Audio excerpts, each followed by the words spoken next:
Hi friends, ತಮ್ಮೆಲ್ಲರಿಗೂ ನಮ್ಮ aware and beware ಚಾನಲ್ಗೆ ಸುಸ್ವಾಗತ.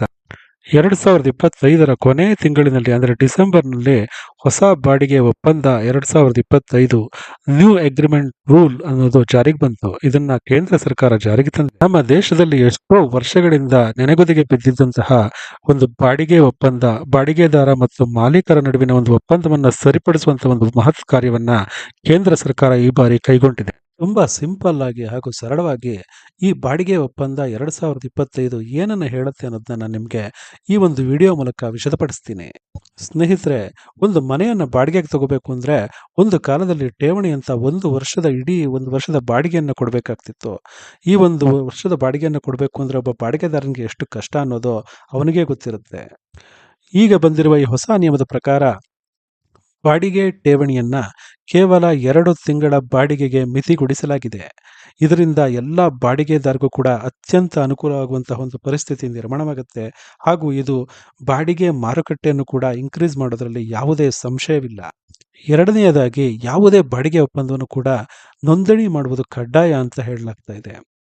ಆನ್ಲೈನ್ ಅಥವಾ ಸ್ಥಳೀಯ ರಿಜಿಸ್ಟ್ರಾರ್ಗಳ ಮೂಲಕ ಈ ಒಂದು ನೋಂದಣಿಯನ್ನ ನಾವು ಮಾಡಿಕೊಳ್ಳಬಹುದು.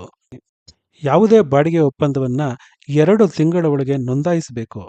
ಅಕಸ್ಮಾತ್ ಅದನ್ನು ನೋಂದಾಯಿಸ್ತಿಲ್ಲ ಅಂದ್ರೆ 5,000 ರೂಪಾಯಿಗಳ ದಂಡವನ್ನ ಪಾವತಿಸಬೇಕಾಗತ್ತೆ.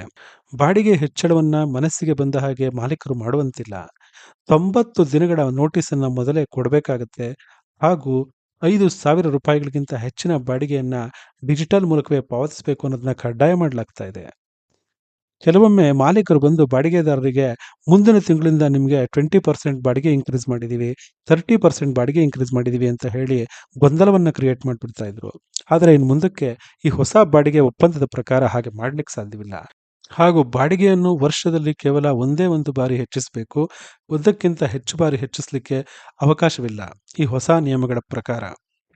ನಾಲ್ಕನೆಯದಾಗಿ, ಅತ್ಯಂತ ಮುಖ್ಯವಾಗಿ ಇನ್ನೊಂದು ವಿಚಾರ ಅಂತ ಹೇಳಿದ್ರೆ, ಈ ಹಿಂದೆ ಯಾವುದೇ ಬಾಡಿಗೆ ಒಪ್ಪಂದಗಳು ಜಗಳಗಳು ಕೋರ್ಟಿಗೆ ಹೋದರೆ ವರ್ಷಾನುಗಟ್ಟಲೆ ಹಿಡಿಯಲ್ಪಡ್ತಾ ಇದ್ವು. ಆದರೆ ಈ ಹೊಸ ನಿಯಮಗಳ ಪ್ರಕಾರ ವಿಶೇಷ ಬಾಡಿಗೆ ನ್ಯಾಯಾಲಯಗಳು ಮತ್ತು ನ್ಯಾಯ ಮಂಡಳಿಗಳನ್ನು ರಚಿಸಿ ಅವುಗಳ ಮೂಲಕ ಕೇವಲ 60 ದಿನಗಳ ಒಳಗೆ ಪ್ರತಿಯೊಂದು ವಿಚಾರವನ್ನು ಇತ್ಯರ್ಥಪಡಿಸಬೇಕು ಅಂತ ಕೇಂದ್ರ ಸರ್ಕಾರ ಹೇಳ್ತಾ ಇದೆ.